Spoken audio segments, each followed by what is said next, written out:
Ma'am, napakaganda ng hapon para sa inyo, ma'am. Sally, mamaya na bang hapon? Ewan. Anong ginagawa niya rito? Aba, sinusundo ko kayo. Alam nyo naman, napakaraming tarantado dito sa ating lugar. Sa lahat ng oras, ako ang iyong tagapagtanggol.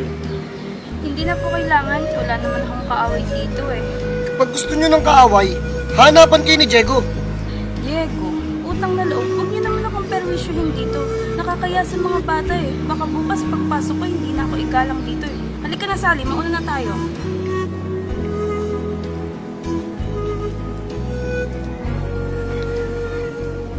Sally! Nung alak namin! Ang tagal naman! Sandali lang, nakita na ngang minamadali eh. O, ayan. Bakit ba tuwing nakikita mo ako? Mukhang Biyernes Santo yung mukha mo. Paano mukha kang multo? Customer kami dito ah. Dapat nakangiti ka. Ano tingin nyo dito, beer house? Ikaw naman kasi. Ba't di mo patapatin yung kaibigan ko? Sa kanya nilulong sa'yo. Kung may pag-asa ba o wala. Ay nako, walang kapag-asa. Bakit? Pangit ba ako? Ha? Ha? Nananapal ka ba? Ha? Hoy, Bogart! Huwag mong sasaktan yan! Hoy, Chairman! Huwag kang mangialam dito!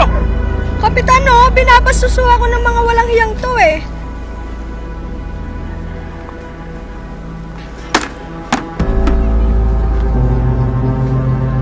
Bakit ba tuwing may nangyayari sa lugar na ito? Nangingialam ka? Alam mo, Bogart, katungkulan kong panatilihin ang katahimikan sa lugar na ito. Di bali nang bastusin mo ang pagkatao ko. Pero wag ang mga babae, babastusin mo. Kung magsalita ito, kala mo may nagawa eh.